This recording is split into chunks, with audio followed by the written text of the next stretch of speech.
Écoute, écoute. Bonjour, mon invité aujourd'hui est Sébastien Abyss qui dirige le club Déméter, qui s'occupe des questions agricoles. Alors, Sébastien Abyss, est-il exagéré ou au contraire pertinent de parler de géopolitique quand l'agriculture est en cause ?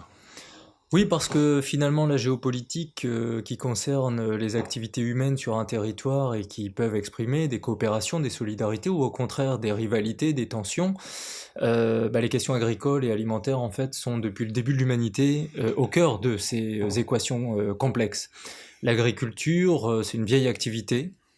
C'est une activité qui a permis à l'homme d'être sédentaire, ça a permis le développement des villes, ça a permis le développement d'une sécurité alimentaire et donc de permettre à l'être humain de mieux vivre, de vivre plus longtemps et de développer un certain nombre d'activités. Donc l'agriculture, elle est au début d'un certain nombre d'histoires. L'agriculture est intéressante par ailleurs et c'est en ça aussi où elle est géopolitique parce qu'elle convoque plusieurs disciplines à la fois. L'agriculture, c'est de la technique, c'est des sciences, c'est de l'agronomie, c'est de l'innovation. Mais l'agriculture, c'est aussi de la géographie, le climat, la durabilité, l'environnement. L'agriculture, c'est également l'économie, les marchés, le commerce, la logistique.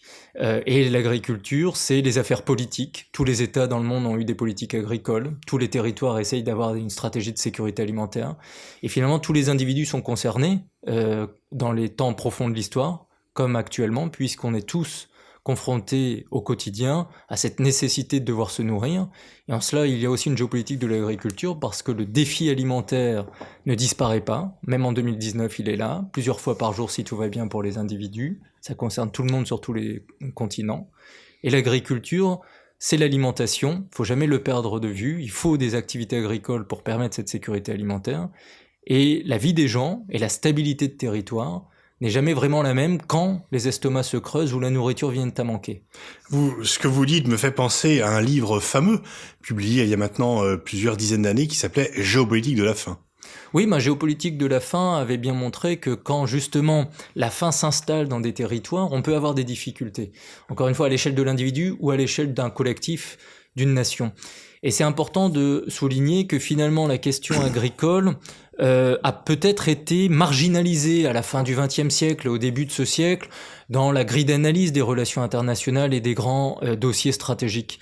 Marginalisée parce qu'en fait, elle n'était plus concernée par l'effet de surprise. L'agriculture, c'est un vieux sujet, c'est un sujet qui remonte très loin dans le temps, et ça apparaît comme un secteur d'activité appartenant plutôt à l'histoire par conséquent. Et on a cru à tort que du coup, le XXIe siècle serait un siècle uniquement de l'immatériel où les questions de production, les questions de ressources physiques, les matières premières, autres que celles de l'énergie, n'étaient pas forcément centrales. Et on a eu un réveil difficile il y a une dizaine d'années parce qu'il y a eu une crise alimentaire mondiale qui a frappé une cinquantaine de pays dans le monde. On a eu une hausse importante des prix sur les marchés, entraînée par l'explosion du cours du baril de pétrole, entraînée par des spéculations boursières.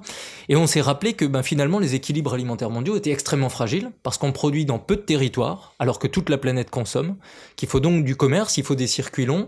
Et on a en miroir en plus une société mondiale, en Europe, en Asie, en Amérique latine, partout, qui est de plus en plus exigeante vis-à-vis de son alimentation. Donc les mondes agricoles doivent produire plus, mieux et de manière encore plus transparente parce que le consommateur est devenu actif et veut une alimentation irréprochable sans forcément la payer plus cher.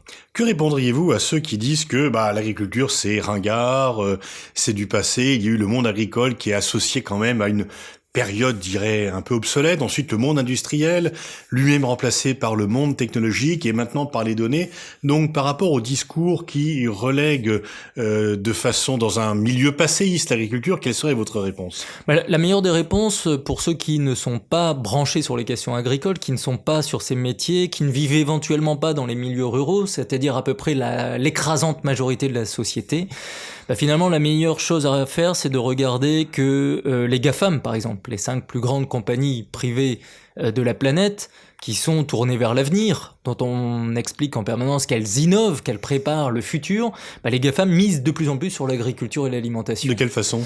En investissant sur les technologies, les données, l'agriculture de précision, les drones, l'agriculture vue de l'espace, pour permettre justement de produire encore mieux demain, grâce aux données technologiques et grâce à ces outils techniques qui peuvent piloter des exploitations agricoles. Il est d'ailleurs fascinant aujourd'hui de voir la modernisation qui existe dans les exploitations agricoles, en France ou ailleurs, où les agriculteurs sont à la fois branchés sur les marchés, ont des drones, font de l'agriculture de précision, utilisent les nouvelles technologies et sont complètement aspirés en fait par la modernisation économique. Donc digitale. loin des clichés qui circulent et qui relèguent au XXe siècle, voire au XIXe siècle, le milieu agricole.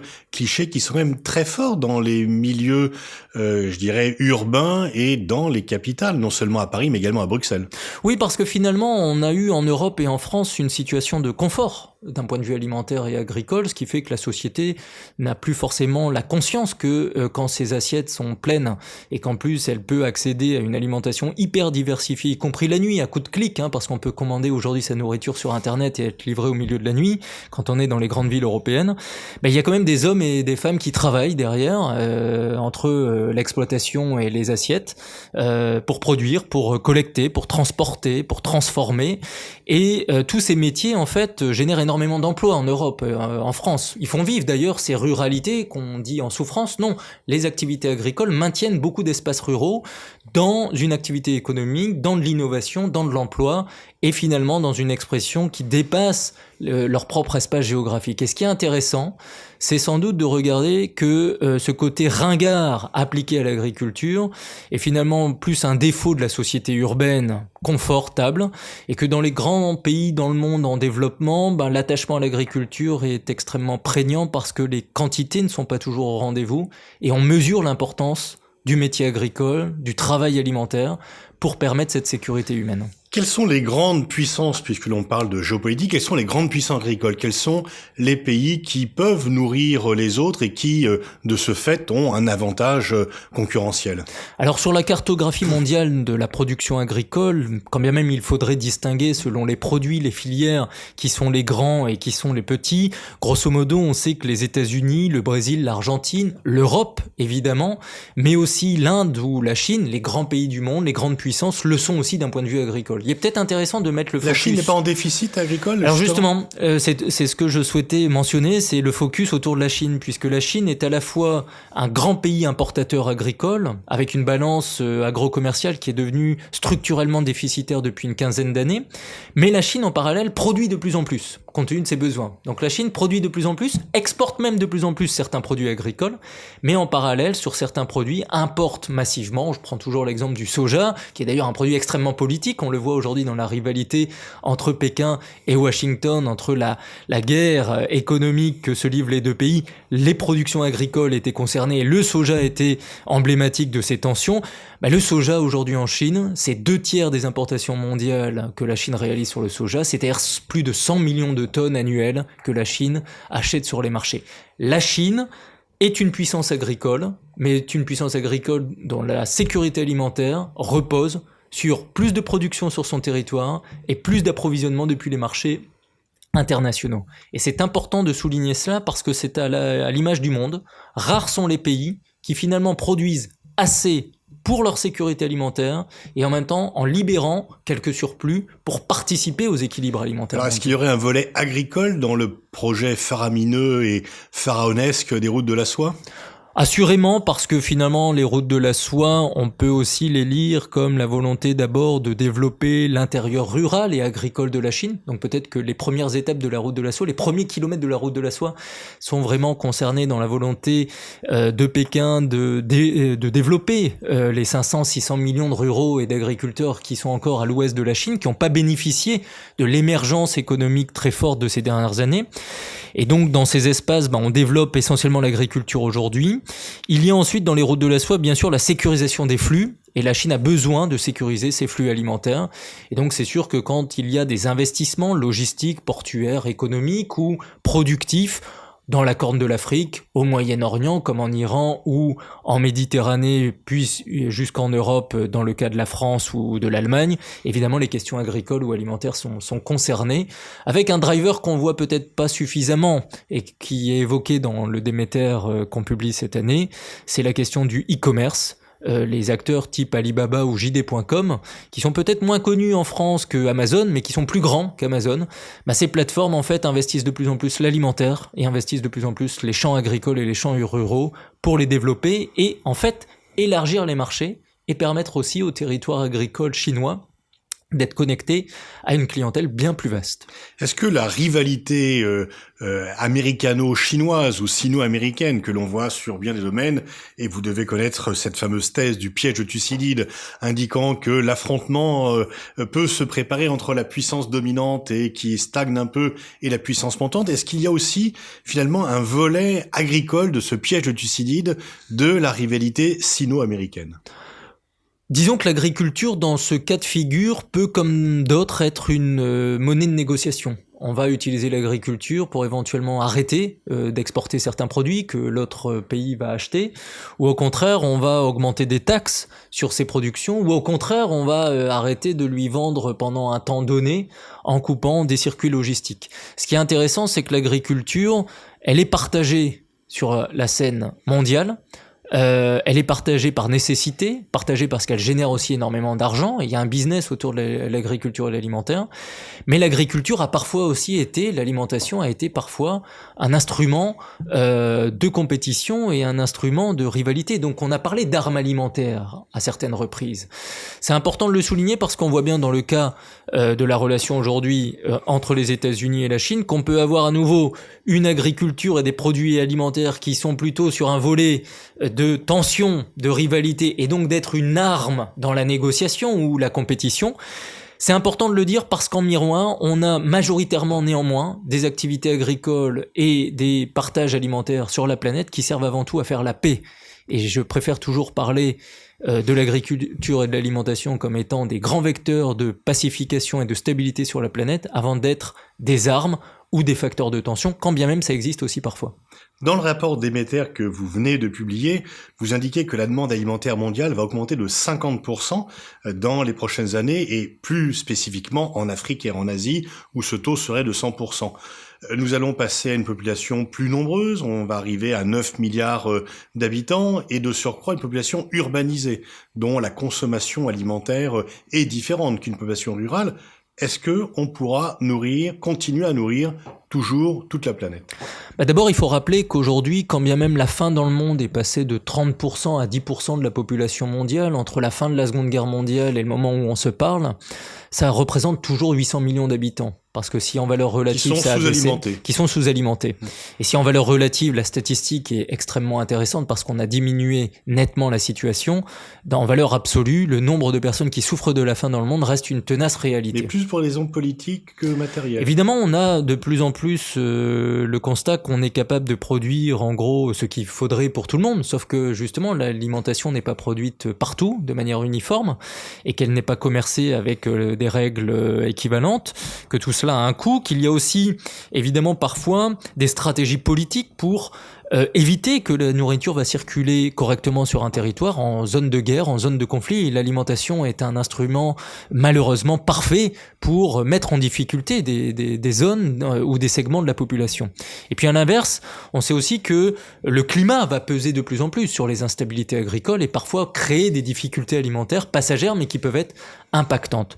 Par rapport à la question initiale, je crois que c'est important de souligner que aujourd'hui, on a une population donc qui augmente, qui veut plus de quantité. On a une population qui est plus exigeante sur la qualité, qui veut en plus que cette nourriture soit bonne pour sa santé, bonne pour la planète, et donc réduire l'empreinte environnementale de la consommation alimentaire. Mais on a aussi une population qui veut de la diversité, et donc elle veut manger local le midi, global le soir, bio le vendredi, junk food le samedi devant un match de foot. C'est ça la grande réalité planétaire. Et donc on a besoin en fait de toutes les agricultures du monde, de tous les aliments du monde.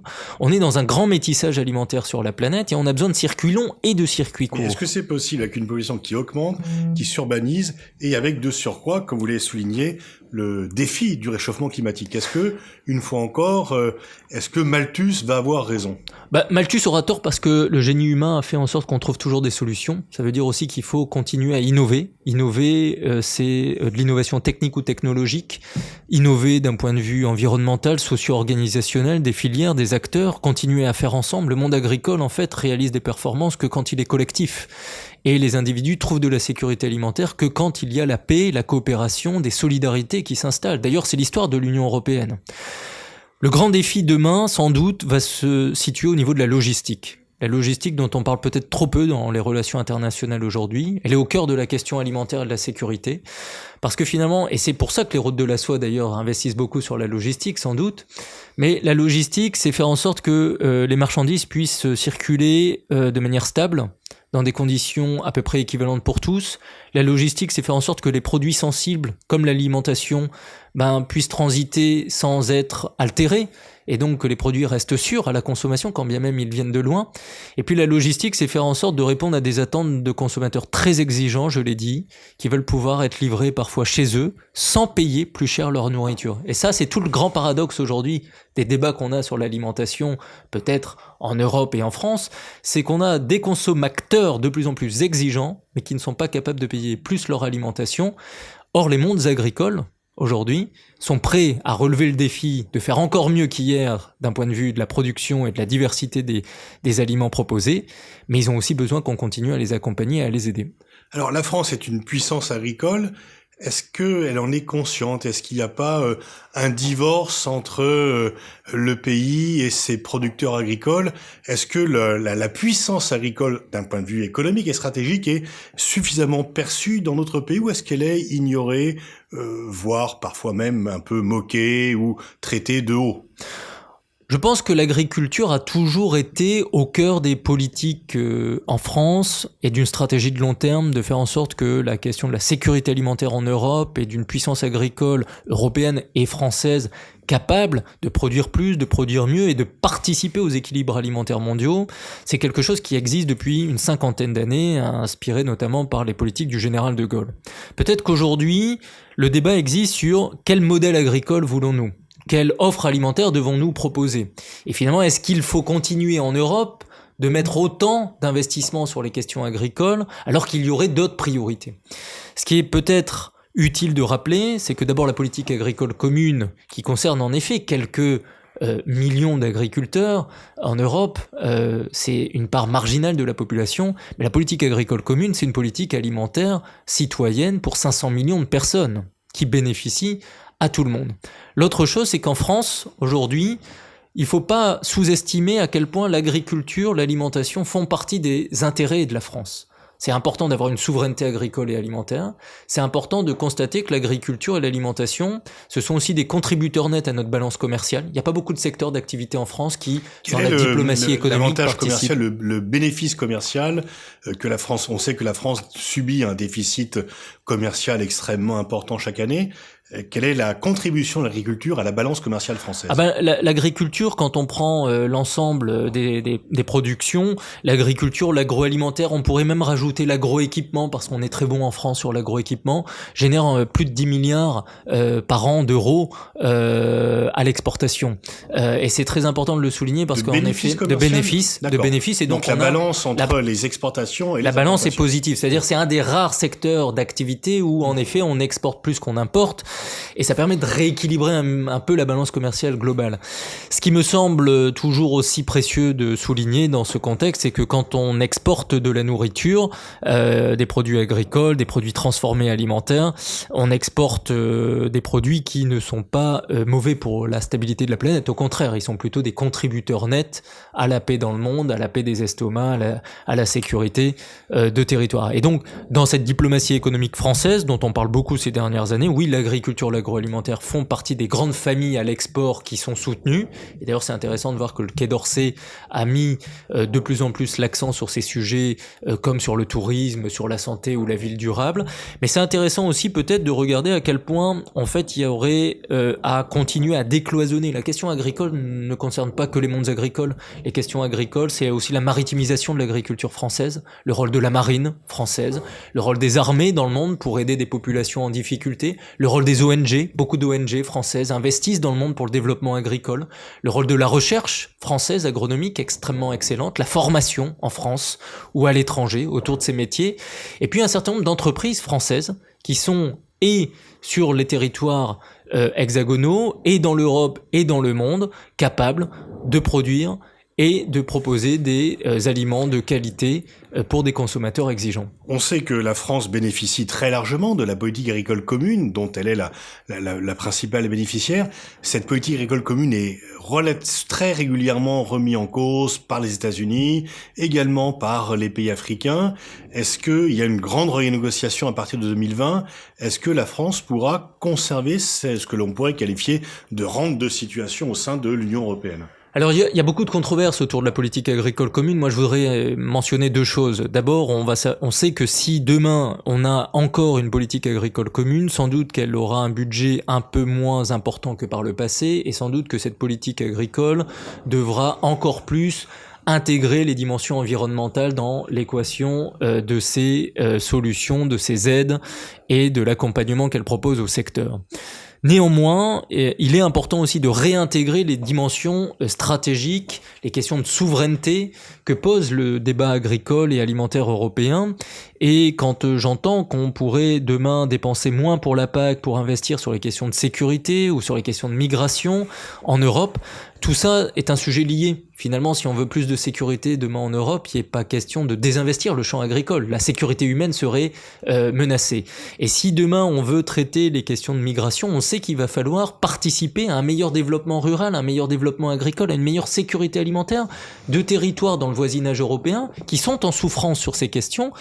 On peut traiter les effets des migrations, c'est la stratégie de court terme. Il est important de regarder sur le long terme, traiter les causes profondes. Et si on veut réduire les migrations de détresse, les migrations difficiles, il faut pouvoir s'attaquer au développement agricole. Mais pensez-vous que la PAC est en danger, que les coûts des uns et des autres, et que le sentiment aussi chez certains de nos partenaires européens que c'est la France qui en bénéficie et que finalement l'Allemagne pourrait être tentée d'accepter des contraintes sur la PAC en échange de non-taxation sur les exportations automobiles? Comment voyez-vous, quels sont les scénarios que vous voyez par rapport à cela? Bref, est-ce que la partie française de la PAC, est-ce que les avantages que la France retire de la PAC sont en danger?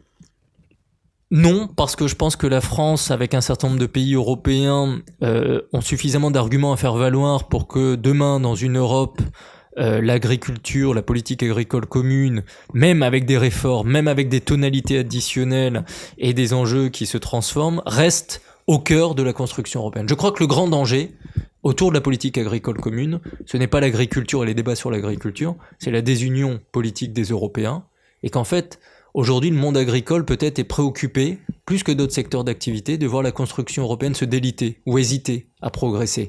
Et demain, moins d'Europe, moins d'union des Européens pourrait avoir beaucoup plus d'impact sur la PAC et évidemment sur les systèmes agricoles et la sécurité alimentaire des Européens. Donc si demain, on devait, dans les scénarios très compliqués, observer quelque chose qui aurait un impact important, je crois que le doute de la construction européenne, et pire, demain éventuellement la déconstruction européenne, aurait des conséquences bien plus importantes que des débats parfois trop techniques qui sont réservés finalement à quelques spécialistes.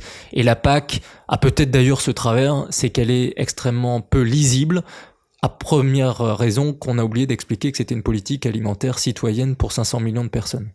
Merci Sébastien Bis. Je renvoie à la lecture de votre rapport annuel réalisé sous votre direction, le Déméter, qui vient d'être publié.